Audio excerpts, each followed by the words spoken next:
श्रीवासलक्ष्मणगुरोस्तनयं सुशीलं तत्प्राप्तसर्वनिगमान्तरहस्यबोधम् श्रीबालधन्वी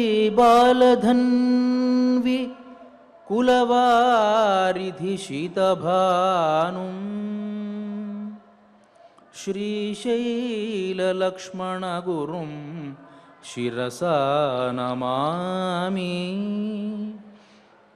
श्रीशैललक्ष्मणगुरुं शिरसा नमामि। नीलातुङ्गस्तनगिरितटी सुप्तमुद्बोध्य कृष्णं पारार्ध्यं स्वं श्रुतिशतशिरःसिद्धं अध्यापयन्ति। स्वोच्छिष्टायां स्रजिनिगलितं या बलात्कृत्य भुङ्क्ते गोदा तस्यै नमः भूय एवास्तु भूयः भूय एवास्तु भूयः। శ్రీమదాదివరాహ క్షేత్ర విభూషితుడు అఖిలాండకోటి బ్రహ్మాండ నాయకుడు అయినటువంటి స్వామి యొక్క పాదారవిందాల చింత తిరుప్పావై కార్యక్రమాన్ని మనం ప్రారంభించుకోబోతూ ఉన్నాం. తిరుమల తిరుపతి దేవస్థానములు శ్రీ ఆళ్వార్ దివ్య ప్రబంధ ప్రాజెక్టు వారి సౌజన్యంతోనూ శ్రీ వెంకటేశ్వర భక్తి ఛానల్ వారి సాహచర్యంతోనూ ఈ కార్యక్రమాన్ని మనం ప్రారంభించుకుంటూ ఉన్నాం. ఇవాల్టి రోజున ధనుర్మాసం సరిగ్గా 6:57 ఆరంభం అవుతుంది. కాబట్టి ముందుగా ఈ తిరుప్పావ యొక్క ఆవిర్భావం ఎలా జరిగింది అనేటువంటి విషయాలని కూడా మనం కూలంకషంగా చెప్పుకొని అనంతరం పాశుర అనుసంధానంతో ఇవాల్టి కార్యక్రమాన్ని మనం ముగిద్దాం. మనకు ప్రఖ్యాతమైనటువంటి అవతారాలు విష్ణుమూర్తివి దశావతారాలుగా పేర్కొంటారు. ఆ అవతారాలలో మత్స్య కూర్మ 2 అవతారాలు కూడాను వేరే లోకాల్లో జరిగినటువంటిది. కేవలం ఈ భూలోకానికి సంబంధించి ప్రారంభమైనటువంటి అవతారం వరాహ అవతారం. నమ్మాళ్వార్లు తిరువిరుత్తం అనేటువంటి ప్రబంధంలో పేర్కొంటారు కదా, జ్ఞానపిరాన ఎల్లాల్ ఇల్లైనాన్ కండ నల్లదువే. జ్ఞానపిరాన ఎల్లాల్ అంటే ఆ వరాహస్వామిని తప్ప ఇక ఏది కూడా దిక్కు లేదు, అలాంటి ఆ స్వామి వల్లే మంచి జరుగుతుంది అని తిరువిరుత్తం అనేటువంటి ప్రబంధంలో పేర్కొంటారు. అదే సందర్భంలో తమ తిరువాళ్మొഴി అనేటువంటి ప్రబంధంలో ముగింపులో కూడా కోరవరాహమున్నాయి అని చెప్పి వరాహస్వామిని కీర్తించడం జరుగుతుంది. వరాహస్వామి చేసినటువంటి మంచి ఏమిటి అంటే, మనకు ఈ అవతారాలలో మొట్టమొదట భూస్పర్శ కలిగినటువంటి అవతారం వరాహ అవతారం అని మనం చెప్పుకున్నాం. ఆ అవతారంలో భూదేవిని ఉద్ధరించడానికి స్వామి వరాహ రూపాన్ని ధరించి ఈ లోకానికి వచ్చాడు ఆయన. ఆ సందర్భంలో భూదేవిని ఉద్ధరించాడు. ఉద్ధరించిన తర్వాత భూదేవి బాధపడడం, ఏడవడం ప్రారంభించింది. సహజంగా ఎవరైనా కష్టంలో ఉంటే ఆ కష్టంలో ఉన్నప్పుడు బాధపడతారు, కష్టంలో ఉన్న తర్వాత కష్టం నుంచి బయటికి వచ్చిన తర్వాత ఆనందపడతారు, అంతే కదా. కానీ ఇక్కడ భూదేవిని ఉద్ధరించినటువంటి తర్వాత భూదేవి ఏడవడం ప్రారంభించింది. అరే ఎందుకు ఏడుస్తున్నావమ్మా అని అంటే ఆమె అడుగుతుంది కదా, అహం శిష్యాచ దాసీచ భార్యాచ త్వయి మాధవ మత్కృతే సర్వభూతానాం లఘూపాయం వద ప్రభో. నేను ఒక్కసారిగా బాధపడుతూ ఉన్నాను అంటే నన్ను ఉద్ధరించడానికి వచ్చావే, కానీ నన్ను ఆశ్రయించి ఈ లోకంలో చాలామంది జీవులు ఉన్నారు, మరి వాళ్ళు కూడా ఉద్ధరింపబడాలి కదా. కాబట్టి వారి కోసం ఏదైనా సుకరమైనటువంటి ఉపాయాన్ని నువ్వు బోధించాలి. సూకర రూపంలో వచ్చావు. సూకర అవతారము అంటే వరాహ అవతారము అని. సూకర అవతారంలో వచ్చినటువంటి నువ్వు సుకరమైనటువంటి ఉపాయాన్ని, వీళ్ళంతా తరిగించడానికి చాలా తేలిక అయినటువంటి ఉపాయాన్ని నువ్వు చెబితే బాగుంటుంది కదా, వారందరూ కూడా ఉద్ధరింపబడతారు కదా, నన్ను ఎట్లా అయితే ఉద్ధరించావో వాళ్ళని కూడా ఉద్ధరించాలి కదా అని ఆమె ప్రార్థిస్తే ఆయన స్థితే మనసి సుస్వస్థే శరీరే సతియో నరః ధాతు సామ్యే స్థితే స్మర్త విశ్వరూపంచ మామజం తతస్థం మ్రియమాణంతు కాష్ఠపాషాణ సన్నిభం అహం స్మరామి మద్భక్తం నయామి పరమాంగతిం. చాలా క్లుప్తంగా ఒక ఉపాయాన్ని ఆయన తెలియజేశాడు.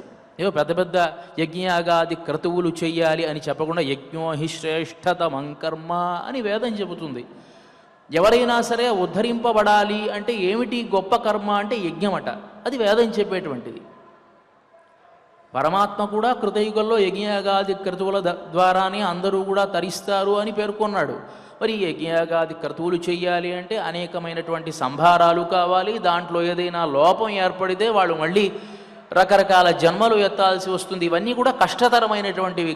కాబట్టి చాలా లఘు అడిగింది కదా భూదేవి.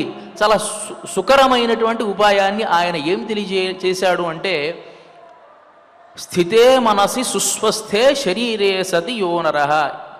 ఏ మనిషికైనా సరే ఆరోగ్యం ఉన్నటువంటి సమయంలో, తన బుద్ధి తన స్వాధీనంలో ఉన్నటువంటి సమయంలో, తన అవయవాలు తన అదుపులో ఉన్నటువంటి సమయంలో స్థితే మనసి సుస్వస్థే శరీరే సతి యో నరః.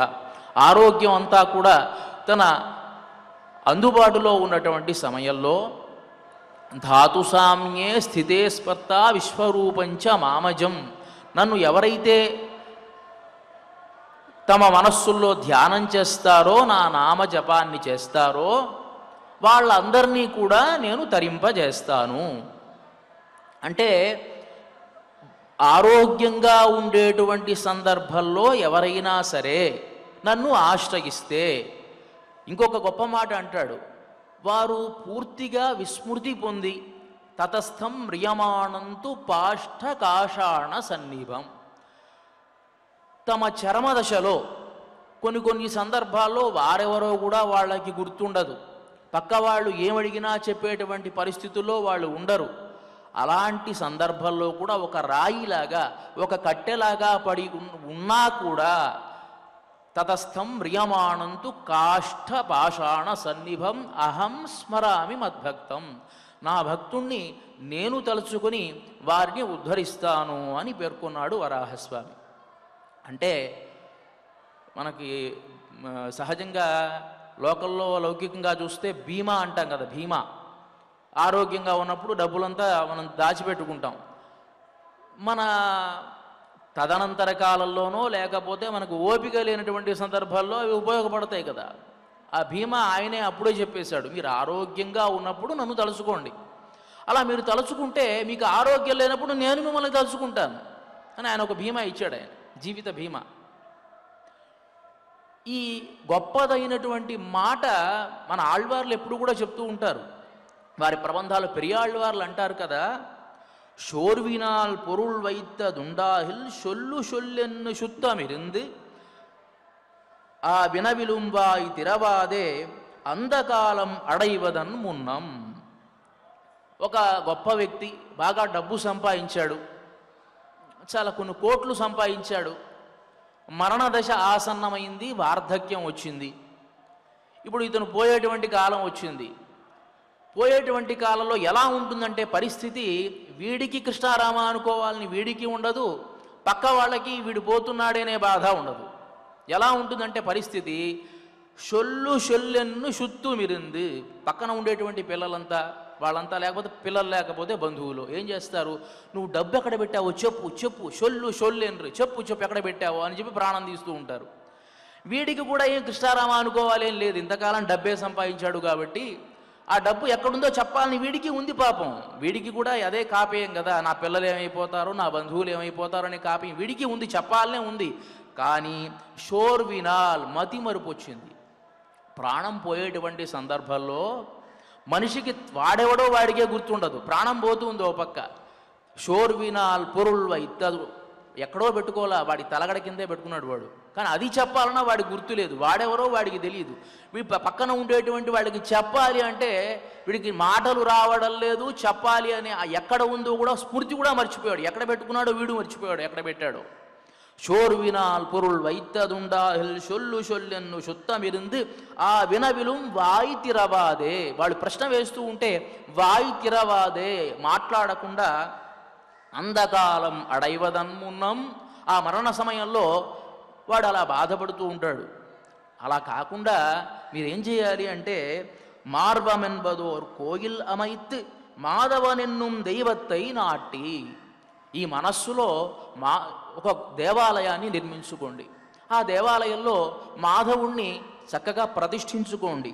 ఆర్వమెన్బదోర్ పూవిడ వల్లార్కు, ఆర్తి అనేటువంటి పుష్పాన్ని ఆయన గనక మనం సమర్పించినట్లయితే అరవదండత్తిల్ ఉయ్యలుమామే, యముడి యొక్క దండానికి భయపడకుండా మనం ఆనందంగా ఉంటాము కదా అని పెరియాళ్వార్లు అంటారు.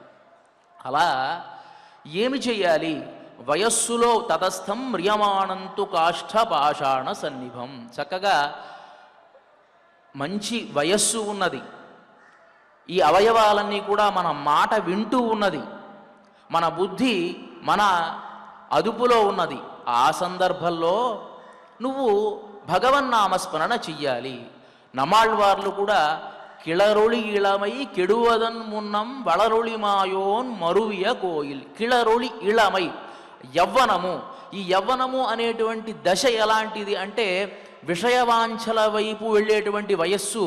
అదే సందర్భంలో నువ్వు పుణ్యాన్ని ఆర్జించాలి అన్నా అదే సందర్భంలో ఆర్జించాలి, అదే వయస్సులో ఆర్జించాలి. కానీ కిళరొళి ఇళమై కెడువదన్ మున్నం, ఈ యవ్వనం పోక మునుపే వళరుళి మాయోన్ మరువియ కోయిల్, ఆ స్వామిని ఆశ్రయించండి అని నమ్మాళ్ళవార్లు చెప్తారు.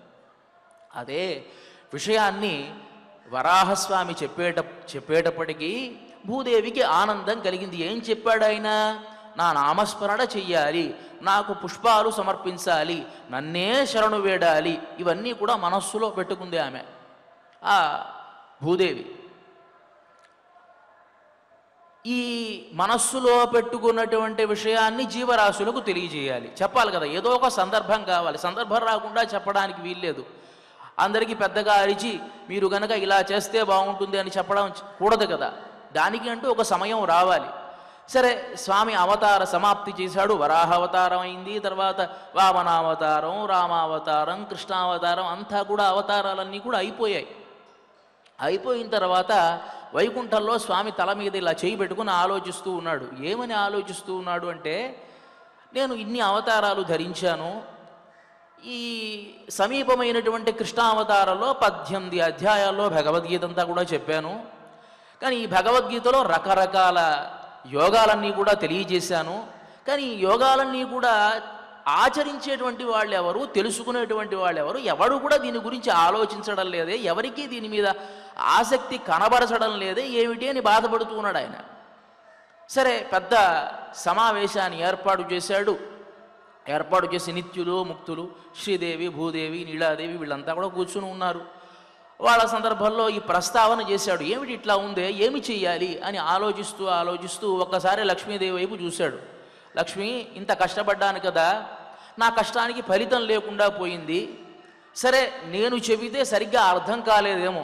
సహజంగా బోధకతా శక్తి కొంతమందికే ఉంటుంది, అందరూ గురువులు అవలేరు. ఇప్పుడు అర్థమయ్యేట్టు చెప్పాలంటే చాలా కష్టం. అందరూ చెప్తారు, కానీ అర్థమయ్యేట్టు చెప్పాలి కదా. నేను చెప్పినటువంటిది ఒకవేళ అర్థం కాలేదేమో, రకరకాల ఉపాయాలు చెప్పేటప్పటికీ మా బుర్రలో రకరకాల జ్ఞానయోగమా, కర్మయోగమా, ప్రపత్తి యోగమా, ఇవంతా కూడా వాడు గజిబిజి గందరగోళం అయిపోయి ఏం ఆచరించాలో అర్థం కాక వదిలివేశారేమో. కాబట్టి అర్థమయ్యేట్టు చెప్పేటువంటి వాళ్ళు ఎవరో ఒకళ్ళు ఉండాలి కదా. తండ్రికి సహజంగా తండ్రికి పిల్లలకి మధ్యలో ఒక వారధిగా ఉంటుంది తల్లి ఎప్పుడూ కూడా. వాళ్ళ పరిస్థితి ఎప్పటికప్పుడు చెప్పేటువంటిది తల్లే. వాడు బాగా గొడవ చేస్తున్నాడు అనుకోండి, కోపం వస్తుంది, తలనొప్పి వస్తుంది, కొట్టడానికి వెళతాం. ఇది అనుభవపూర్వకంగానే చెప్తున్నాను. కొట్టడానికి వెళ్ళాం అనుకోండి, లేదండి వాడికి ఆకలి వేస్తుందండి పాపం, ఆకలేస్తుంది కాబట్టి గొడవ చేస్తూ ఉన్నాడు. ఆ భోజనం పెట్టేస్తే వాడు ఆపేస్తాడు ఉంటుంది. నిజంగానే భోజనం పెట్టగానే వాడు ఆపేస్తాడు. ఒక్కొక్కసారి మళ్ళీ గొడవ చేస్తూ ఉంటాడు రాత్రిపూట. ఏమిటి గొడవ అని అంటే వాడికి నిద్ర వస్తుందండి, కాసేపు పడుకోబెడితే వాడే పడుకుంటాడు. నిద్ర వస్తుంది, ఆ చికాకుతో గొడవ చేస్తుంది. ఇదంతా తల్లికి తెలుస్తుంది. అంటే పిల్లవాడి భాష తల్లికి మాత్రమే తెలుస్తుంది కదా. కాబట్టి లక్ష్మీదేవిని చూసి ఒకసారి, లక్ష్మి నువ్వేదైనా ఉపాయం చేయి, నువ్వు అవతరిస్తావా అని అడిగాడు ఆయన.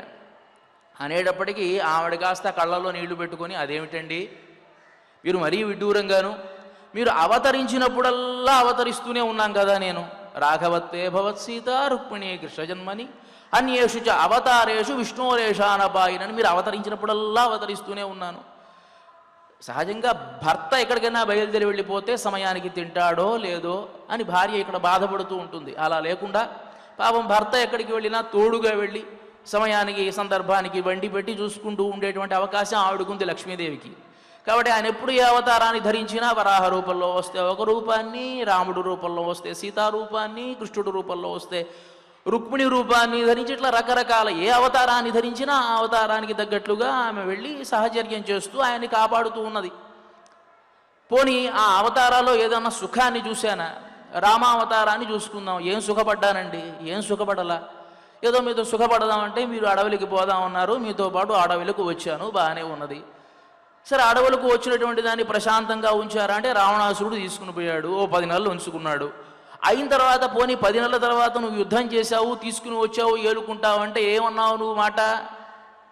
ఏమన్నావు? నాకు నిన్ను చూస్తే అనుమానం కలుగుతుంది. ఈ మాట లేదండి. చంద్రుణ్ణి నేత్రదోషం వచ్చినటువంటి వాడు చూస్తే దోషం ఎట్లా అయితే కనిపిస్తుంది, అప్పుడు కూడా నిజంగా ఆ వాక్యంలో, రామాయణంలో వాక్యాలు, ఆ రాముడి మాటలు మనకు చూస్తే వాల్మీకి నిజంగా మహర్షి కాదు, ఆయన దేవుడే అనిపిస్తుంది.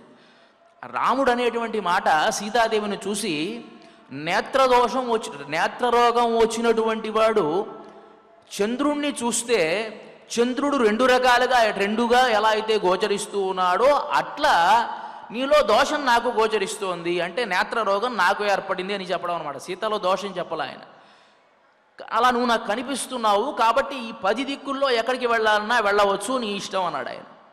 కళ్ళల్లో పొటపొట పాపం నాకు నీళ్లు. జనక మహారాజు కుమార్తె అయోనిజ అయినటువంటి సీతాదేవి ఈ మాట పడాల్సి వచ్చింది. ఇక మామూలు ఇల్లాళ్ళ విషయం చెప్పాలా? ఆవిడ బాధపడి ఇంతమంది ముందు, ఎప్పుడూ కూడా అసూర్యం పశ్య అంటారు. రాజకుమార్తెలు సూర్యుడినే చూడరట. అసూర్యం పశ్య, లోపల అంతఃపురంలోనే చూస్తూ తిరుగుతూ ఉంటారు. సూర్యుడు ఎట్లా ఉంటాడో కూడా వాళ్ళకి తెలియదు. అలాంటి ఆ రాజకుమార్తెగా ఉండేటువంటి ఆమె ఈయన్ని ఏలుకుంటాడు అని చెప్పి ఈయనతో పాటు అడవులకు వస్తే, రావణాసుడు అపహరించుకుని పోతే నువ్వు అపహరించుకుపోయినటువంటి ఆమెని జయించి మళ్ళీ చూసి చెప్పేటువంటి మాట ఇదే. పోనీ అక్కడ ఎంతమంది ఉన్నారు? నిండు సభ, అందరూ వానులు ఉన్నారు, రాక్షసులు ఉన్నారు. అందరి ముందు ఈ మాట అనేటప్పటికీ పాపం కళ్ళలో నీళ్లు పెట్టుకున్న, రామ ఈ మాట నువ్వనేది మన దాంపత్యంలో నీకేదైనా అలాంటి అనుమానాలు కలిగాయా అని చెప్పింది. సరే, అగ్ని ప్రవేశం చేసి తన యొక్క పాతివర్త్యాన్ని తాను చాటుకుంది. ఇలా కష్టపడ్డాను రామావతారంలో. కృష్ణావతారంలో బాగానే ఉంది కదా అని మీరు అడుగుతారేమో. రామావతారం కొంచెం నయం. నీకు నేను, నాకు నువ్వు, గొడవలేదు. భార్యాభర్తలు మనమిద్దరం. కృష్ణావతారం చూస్తే 16,000 మంది భార్యలు, ఈ అష్టమహిషులు, ఎప్పుడు ఎక్కడ ఉంటావో తెలియదు. ఈ సుఖమా నాకు? చమత్కారమైనటువంటి ఒక సంఘటన చెప్తారండి మనకి పెద్దలు. ఒకానొక సందర్భంలో రుక్మిణీదేవి యొక్క అంతఃపురానికి నారద మహర్షి వచ్చాడు. నారందదాతీతి నారద అని కదా, అంటే బ్రహ్మజ్ఞానాన్ని కలిగించేటువంటి వాడు. పాపం కలహభోజనుడు అంటారు కానీ పాపం ఆయన కొన్ని లీలలు ఆయన వల్ల అవుతాయి. రుక్మిణీదేవి యొక్క అంతఃపురానికి వెళ్ళాడు. అమ్మ ఏమిటమ్మా, కృష్ణ పరమాత్మ లేడా అని అడిగాడు. అక్కడికి వెళ్ళి వెంటనే, ఇక్కడ ఎందుకు ఉంటాడంటే ఆయన? అనేక మంది భార్యలు ఉన్నారు, ఎవరింట్లోనే ఉంటాడు ఆయన. సత్యభామ దగ్గర ఉన్నాడో ఎవరి దగ్గర ఉన్నాడో చెప్పలేను అన్నది.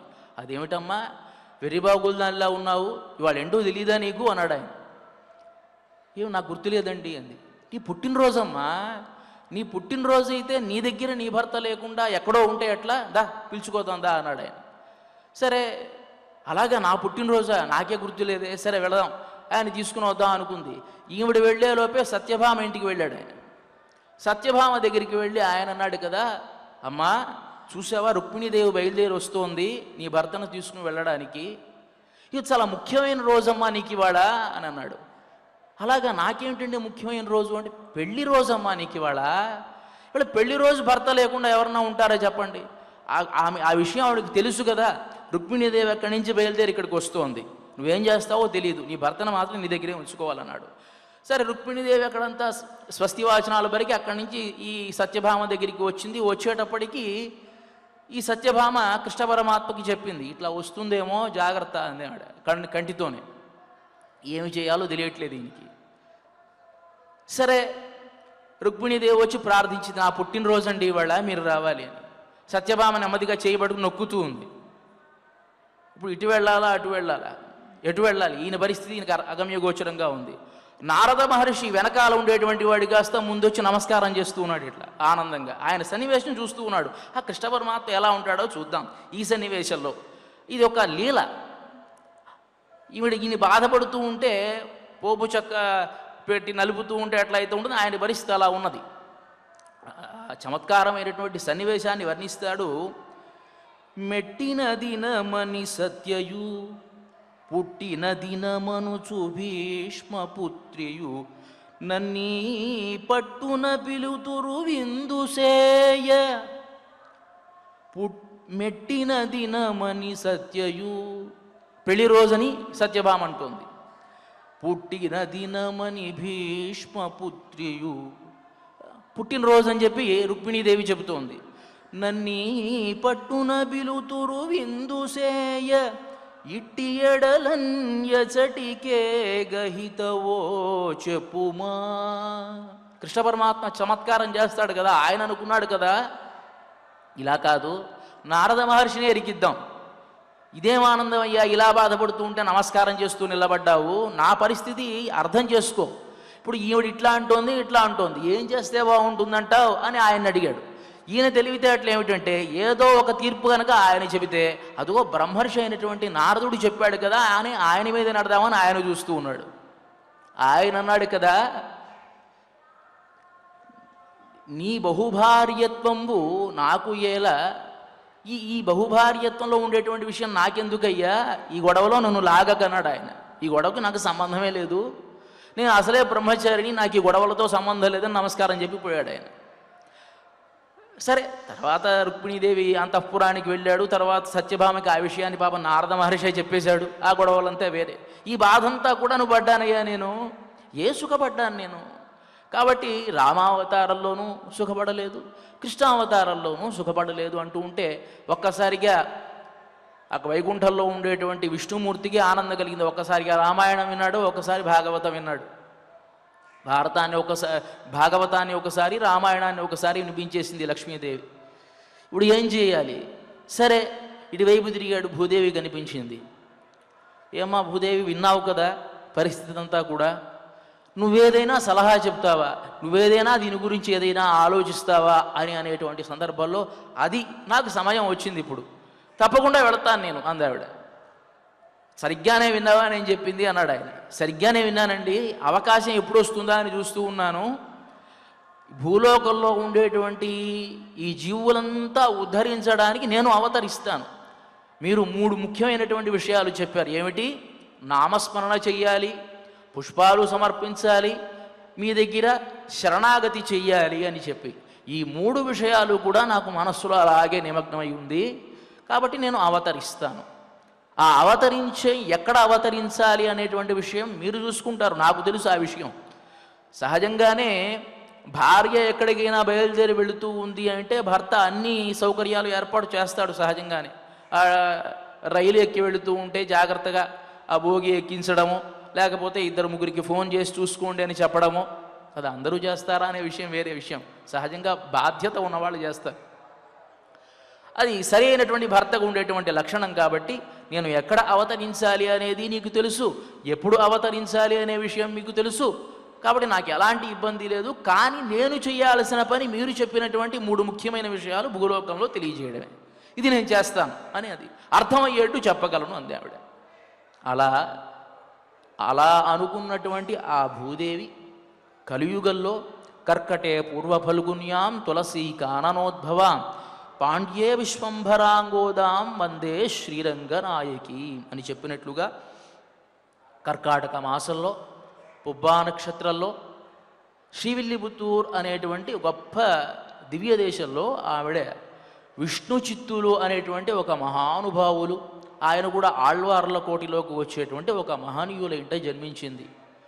పుట్టినప్పటి నుంచి కూడా భగవన్ నామస్మరణ, భగవజ్జపము, భాగవతాది, రామాయణాది పురాణ పఠనము, ఇతిహాస పఠనము, ఇతిహాస శ్రవణము ఉండడం వల్ల ఇంటిలో ఎప్పుడూ కూడా ఏదైతే మనం పారాయణ చేస్తామో ఇంటిలో మనకు ఉండేటువంటి అలవాట్లన్నీ కూడా పిల్లలకి తొందరగా అబ్బుతాయి.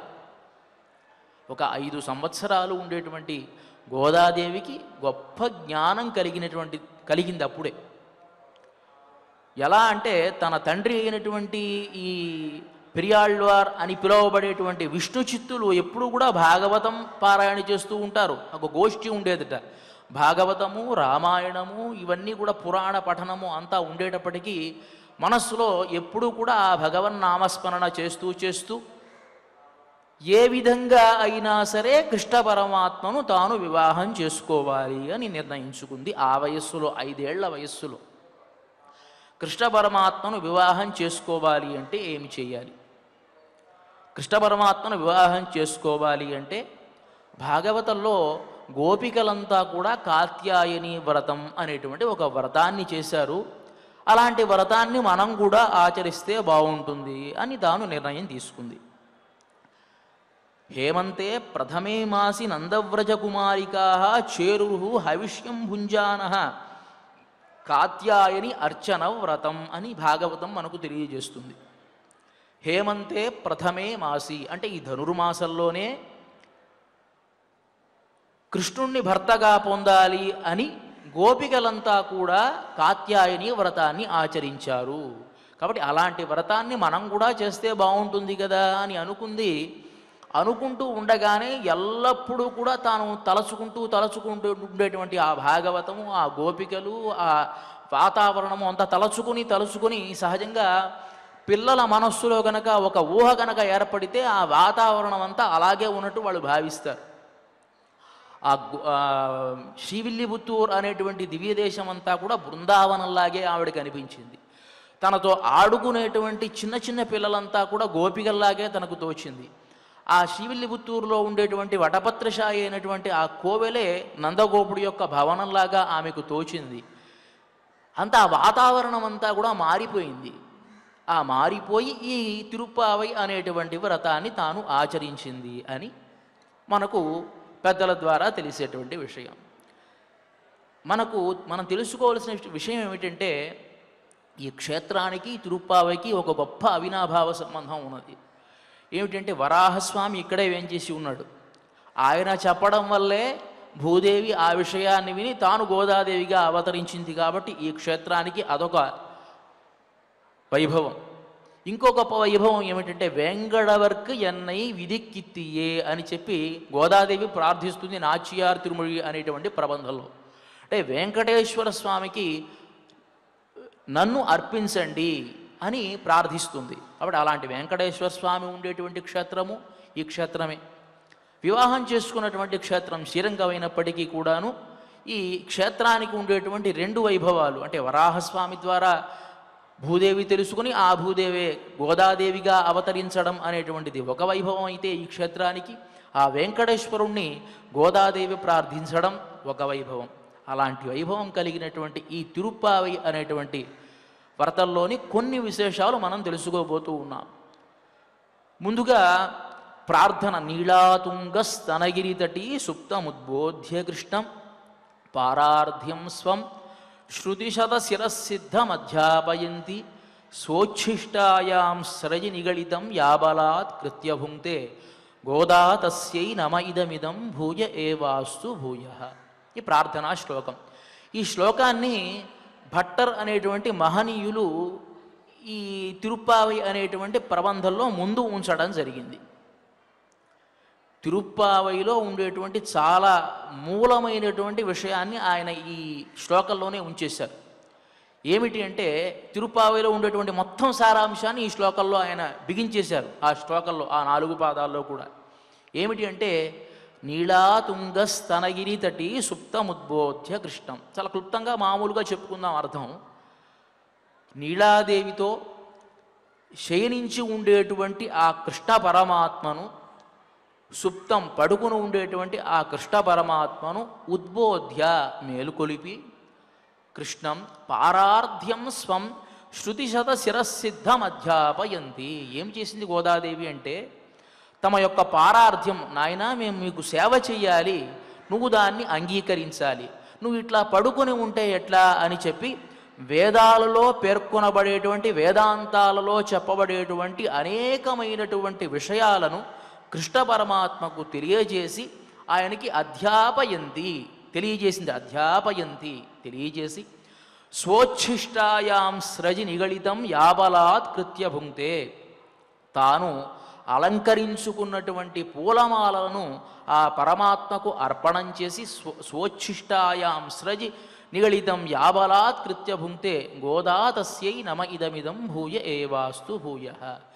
ఆయనకు అలంకరింపజేసి, తాను అలంకరించుకున్నటువంటి మాలలను ఆయనకు అలంకరింపజేసి, తప్పకుండా మా చేత కైంకర్యం నువ్వు గ్రహించాలి, మమ్మల్ని అంగీకరించాలి అని చెప్పి తాను ఆ పరమాత్మకు యాబలాత్ కృత్య భుంక్తే, ఆ పరమాత్మను పొందినటువంటి ఆ గోదాదేవికి నమోవాకములు అని చెప్పి ఈ తిరుప్పావైలో ఉండేటువంటి సారాంశాన్ని అంతటినీ క్లుప్తంగా భట్టర్ వారు సాయిస్తారు.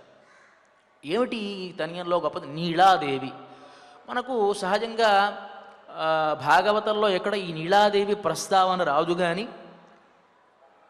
పురాణ అంతరాలలో అనేకమైనటువంటి పురాణాలు కనుక మనం చూసినట్లయితే ఈ నీళాదేవి ప్రస్తావన దాంట్లో మనకు గోచరిస్తుంది. ఏమిటి ఈ నీళాదేవి ఎవరు అంటే ప్రవృద్ధ గోధనో దక్ష కుంభకో నామ నామతః దాతా దుగ్ధస్య సర్వేషాం తక్రస్య చ ఘృతస్య చ జనస్య ప్రియవాన్ నిత్యం యశోదాయా జఘన్యజ అని పురాణం చెప్తుంది. ఎవరు ఈ నీళాదేవి అంటే యశోదాదేవికి ఒక తమ్ముడు ఉన్నాడు, అతని పేరు కుంభుడు అని. ఆ కుంభుడికి ఇద్దరు సంతానం. ఎవరు అంటే ఆ కుంభుడికి భార్య పేరు ధర్మద అని అతని యొక్క భార్య. సాసూత అపత్యయుగళం శోభనం గోపభూషణం. ఆమె ఇద్దరిని కన్నది. ఆ ధర్మద అనేటువంటి ఆమె ఒక సంతానం పురుష సంతానం, ఒక సంతానం స్త్రీ సంతానం. ఆ పురుష సంతానానికి శ్రీదాముడు అని పేరు పెట్టుకుంది, రెండవ సంతానానికి నీళా అని పేరు పెట్టుకుంది. ఆ నీళాదేవే ఈ నీళాదేవి. మనం అవతార యొక్క వైభవాలు తెలుసుకునేటప్పుడు ఒక్కొక్క అవతారానికి ఒక్కొక్క పురుషకారం అని అంటాం. సహజంగా పట్టపురాణి అంటామా, అనేక మంది భార్యలు ఉన్నారనుకోండి పట్టపురాణి అని అంటాం. అంటే పట్టపురాణి అంటే ఎక్కువగా ప్రాతినిధ్యం వహించేటువంటి ఆమె ఒక ఆమెడు ఉంటుంది ఎప్పుడూ కూడా. అట్లానే అవతారాలలో కూడాను రామావతారానికి సీత, అదేవిధంగా కృష్ణావతారానికి నీళాదేవిని చెప్తారు. అంటే ఈ నీళాదేవి తప్ప ఎవరూ పురుషకారం కాదట. అంటే రుక్మిణి అయినా సత్యభామ అయినా ఇంకెవరైనా సరే నీళాదేవిని ఆశ్రయిస్తేనే పని జరుగుతుంది. అంటే దాని పురుషకారం అని అంటాం. తర్వాత భాషల ద్వారా మనకు ఆ విషయం తెలుస్తుంది. పురుషకారం అంటే ఎక్కువ స్వాతంత్ర్యం పరమాత్మతో ఉండటం. అంటే ఆయా అవతారాల్లో వాళ్ళకి మాత్రమే ఆ సందర్భం వస్తుందన్నమాట. ఈ నీళాదేవి యొక్క వైభవం ఏమిటంటే కృష్ణావతారంలో గోకులంలో జన్మించినటువంటి ఆమె కాబట్టి ఈ నీళాదేవితో ఎక్కువ సాహచర్యం కృష్ణ పరమాత్మకు ఉన్నది. మేనమామ కూతురు. ఈ మేనమామ కూతురైనటువంటి నీళాదేవిని వివాహం చేసుకోవడానికి ఆయన ఒక గొప్ప యాగంలాగా ఒక 7 ఎద్దుల్ని తాను మర్దించి ఆమెను వివాహం చేసుకున్నట్ట. సీతాదేవిని వివాహం చేసుకోవాలి అంటే ఎట్లా అయితే శివధనుర్భంగం చేసి తాను సీతాదేవిని చేపట్టాడో, అదేవిధంగా నీళాదేవిని వివాహం చేసుకోవడానికి ఆయన మదించినటువంటి 7 వృషభాలను నిర్జించి ఈ నీళాదేవిని వివాహం చేసుకున్నాడు అనేటువంటిది పురాణాంతరాలలో ఉండేటువంటి ఒక విలక్షణమైనటువంటి సందర్భం. అలా ఆ నీళాదేవితో శయనించి ఉండేటువంటి నీళాతుంగ స్తనగిరి తటి సుప్తం అంటే ఆ శయనించి ఉండేటువంటి ఆయన సుప్తం ఉద్బోధ్య ఆయన్ని మేలుకొలిపింది. కృష్ణం ఎలా పడుకున్నట్ట చాలా సంతోషంగా పడుకుని ఉన్నాడు నీళాదేవితో. కృష్ణం అంటేనే కృషిర్భూవాచక శబ్ద నశ్చ నిర్వృతి వాచక అని. భూవాచక శబ్ద అంటే ఎక్కువ ఆనందం కలిగినటువంటి వాడు అని కృష్ణ శబ్దానికి ఉండేటువంటి అర్థం. కృ అంటే భూవాచక శబ్ద, అపరిమితము అని ఒక అర్థము, భూమి అని ఒక అర్థము, అపరిమితమైనటువంటి నా అంటే ఆనందము అని, అంటే అపరిమితమైనటువంటి ఆనందం కలిగినటువంటి వాడు అని ఒక అర్థము, భూమిలో ఉండేటువంటి వారికి ఆనందాన్ని కలిగించేటువంటి వాడు అని ఒక అర్థము.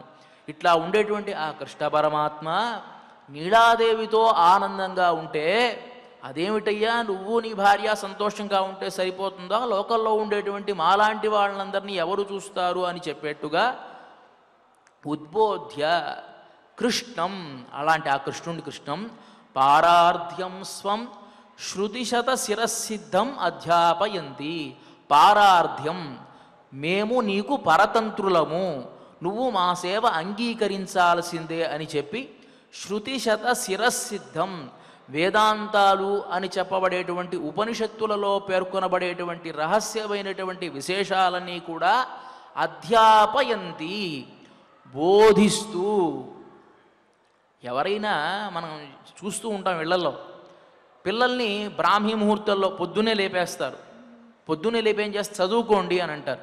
ఓ 4 గంటలకు 5 గంటలకు చదువుకోండిరా అని అంటామా లేదా? అట్లా ఇక్కడ కూడా కృష్ణుని ఏం చేసింది గోదామ్మవారు అంటే ఉద్బోధ్య లేపింది, అధ్యాపయంతి చదవమని చెబుతోంది, అధ్యాపయంతి బోధిస్తోందట ఆవిడ. ఎందుకు బోధించాల్సి వచ్చింది? చిన్నప్పుడే కనుక ఆయన చదువుకొని ఉంటే ఈ సమస్య వచ్చి ఉండేది కాదు. చదువుకోవాలి, ఆయన చదువుకోకుండా తిరుగుతున్నాడు ఆయన. మీరు ఎట్లా చెప్తారండి అని అంటే ఓ చమత్కారమైనటువంటి సన్నివేశాన్ని లీలాశుకుల వారు చెప్తారు. యశోదాదేవి కృష్ణుని పిలిచింది, కృష్ణ త్వం పఠ, కృష్ణ చదువుకోరా అని అంది. కిం పఠామి, ఏం చదువుకోనమ్మా అన్నాడు. ననురే శాస్త్రం, శాస్త్రం చదువుకోరా అని అంది. ఓ అలాగా అమ్మా. కిము జ్ఞాయతే, శాస్త్రం చదువుకుంటే ఏం తెలుస్తుందమ్మా అన్నాడు ఆయన. తత్వం, తత్వం తెలుస్తుందిరా అంది. తత్వమా? కస్య, ఎవరి తత్వం తెలుస్తుందమ్మా? లోకంలో అనేకమైన మనుషులు ఉంటారు, అనేకమైన జీవరాశులు ఉంటాయి. అంటే ఏ తత్వం తెలుసుకోవాలండి? కస్య, ఎవరి తత్వాన్ని తెలుసుకోవాలి ఇప్పుడు నేను? నీ తత్వమా, నందగోపుడి తత్వమా, గోపికల తత్వమా, మా గురువుగారి తత్వమా? ఏ తత్వాన్ని తెలుసుకోవాలి అని అడిగితే విభోహో, వ్యాపించి ఉన్నవాడి తత్వమయ్యా. వ్యాపించి ఉన్నవాడా? సకహ, వాడేవాడమ్మా అని అడిగాడు ఆయన. త్రిభువనాధీశ్చ, అదేమిటయ్యా అలా అంటావు? ఈ 3 లోకాలకు కూడా అధినాయకుడయ్యా. ఈ సృష్టిని చక్కగా సృష్టించి తాను పాలించి లయింపజేసేటువంటి వాడు. అన్ని నియమన శక్తులు కూడా ఆయనకు ఉంటాయి, కాబట్టి ఆయన యొక్క తత్వాన్ని తెలుసుకుంటావయ్యా అన్నావు. సరే అమ్మా తెలుసుకుంటాను. తెలుసుకుంటే ఏమొస్తుంది అంటే జ్ఞానం వస్తే, తెలుసుకుంటే ఏమొస్తుంది? జ్ఞానం వస్తుందిరా. సరే జ్ఞానం వస్తే అన్నాడు ఆయన. అథో జ్ఞానం భక్తి, తర్వాత జ్ఞానం వల్ల భక్తి ఏర్పడుతుంది. అథో, సరే భక్తి వచ్చిన తర్వాత అథో విరక్తి, తర్వాత ఏమొస్తుంది? విరక్తి వస్తుంది. అనయా కిం, వాడికి అర్థం కావట్లేదు కృష్ణ పరమాత్మ ఏమిటి ఏం చెప్తోంది. అనయా కిం, సరే దీనివల్ల ఏమొస్తుంది? సరే జ్ఞానం వచ్చింది, భక్తి వచ్చింది, విరక్తి వచ్చింది. అనయా, దీనివల్ల ప్రయోజనం ఏమిటి? ముక్తిరేవాస్తుతే, ముక్తి వస్తుందిరా అనంది. ఆయన లోపల నవ్వుకున్నాడు. నేను ఆ లోకం నుంచే వచ్చాను ఈ లోకానికి, నువ్వు కొత్త ముక్తి అంటావేమిటి? విచిత్రం. కాబట్టి ఆ ముక్తలోకం నుంచి ఇక్కడికి నేను వస్తే నువ్వు ఇక్కడ నా ముక్తి అంటావేంటి అని చెప్పి అంతా వినేసేసి దధ్యాధి నిభజామి మాతురుదితం కృష్ణస్య పుష్ణాతున, ఇవన్నీ నాకేం అర్థం కావట్లేదు కానీ చక్కగా గోవులు మేపుకుంటూ పాలు ఇవన్నా తిరుగుతూ ఉంటే ప్రశాంతంగా ఉంటుందమ్మా అని చెప్పి వెళ్ళిపోయాడు ఆయన అక్కడి నుంచి. అంటే చదువుకోలే ఆయన. అలా చదువుకోలేదు కాబట్టి ఇక్కడ శృతి శత శిరసిద్ధం అధ్యాపయంతి. కృష్ణ, ఉపనిషత్తులలో చెప్పబడేటువంటి విశేషాలన్నీ కూడాను నువ్వు ఎలాంటి వాడివి? నువ్వు పరాత్పరుడివయ్యా. ఈ చమత్కారంగా చెప్పాను నేను. అలాంటి ఆ కృష్ణుడికి ఈ ఉపనిషత్తులలో ఉండేటువంటి విశేషాలు తెలియజేస్తూ నువ్వు ఎలాంటి వాడివి? పరాత్పరుడివి. అక్కడి నుంచి ఈ లోకంలోకి ఎందుకు అవతరించావు? మమ్మల్ని అందరినీ కూడా ఉద్ధరించడానికి అవతరించావు. మమ్మల్ని ఉద్ధరించాలి అంటే మేమేమి చెయ్యాలి? నువ్వేమి చెయ్యాలి? మేము నీకు సేవ చేయాలి. మేము చేసేటువంటి సేవ నువ్వు గ్రహించాలి. మేము సేవ చేయకుండా, నువ్వు సేవ చేయించుకోకుండా ఉంటే దానివల్ల మా జీవితానికి ప్రయోజనం ఏమీ లేదు. శృతి శత శిరస్సిద్ధం. శృతులలో చెప్పబడేటువంటి విశేషాలు ఏమిటి? ఏమి చేయాలి? పరమాత్మకు మనం సేవ చేయాలి, పరమాత్మను అర్చించాలి, భగవన్ నామస్మరణ చెయ్యాలి. కాబట్టి 10 సార్లు కృష్ణా కృష్ణా కృష్ణ అని మేము అరవాలి. నీకేదో ఒక ఉపాయనాన్ని మేము సమర్పిస్తూ ఉండాలి, మా చేత నువ్వు సేవ చేయించుకోవాలి, తద్వారా మేము ధరించాలయ్యా అని చెప్పి శృతి శత శిరస్సిద్ధం అధ్యాపయంతి. ఆ వేదాలలో చెప్పబడేటువంటి వేదాంత విశేషాలన్నీ కూడాను అధ్యాపనం చేసి అధ్యాపయంతి.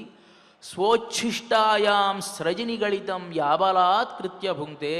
తాను ధరించినటువంటి మాలలన్నీ కూడా ఆ కృష్ణ పరమాత్మకు తాను అందించి, తద్వారా ఆ కృష్ణ పరమాత్మను తన వశం చేసుకొని తరించినటువంటి ఆ గోదాదేవికి నేను భూయ ఏవాస్తు భూయ, మరలా మరలా నమస్కరిస్తూ ఉన్నాను అని చెప్పి తాను ఈ పాశురం ద్వారా ఈ తిరుప్పావయిలో ఉండేటువంటి విశేషాలన్నీ కూడాను భట్టర్ స్వామివారు కేవలం ఒకే ఒక శ్లోకంలో మనకు తెలియజేస్తారు. ఇంకా ఈ 30 పాశురాలలో కూడాను ఒక్కొక్క 10 పాశురాల్లో 10 పాశురాలుగా మనం తెలుసుకుంటే ఏమిటి?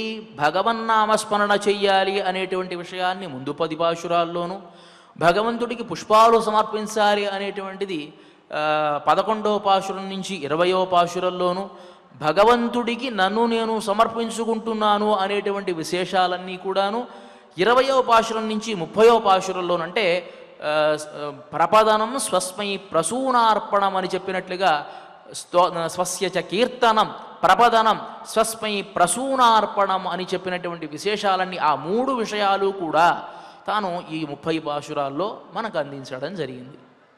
మరి అలాంటి తిరుప్పావ యొక్క వైభవాన్ని మనం రేపటి నుంచి, ఇంకా మనకి ధనుర్మాస ఘడియలు రాలేదు కాబట్టి రేపటి నుంచి కూడా ఆ తిరుప్పావై వైభవాన్ని, ఆ పాశురాలలో ఉండేటువంటి వైశిష్ట్యాన్ని మనం పాశుర అనుసంధానం కూడా రేపటి నుంచి ప్రారంభించి మనం తెలుసుకుందాం. అంతవరకు శ్రియకాంతాయ కళ్యాణ నిధయే నిధయేర్థినాం శ్రీవేంకట నివాసాయ శ్రీనివాసాయ మంగళం.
Oh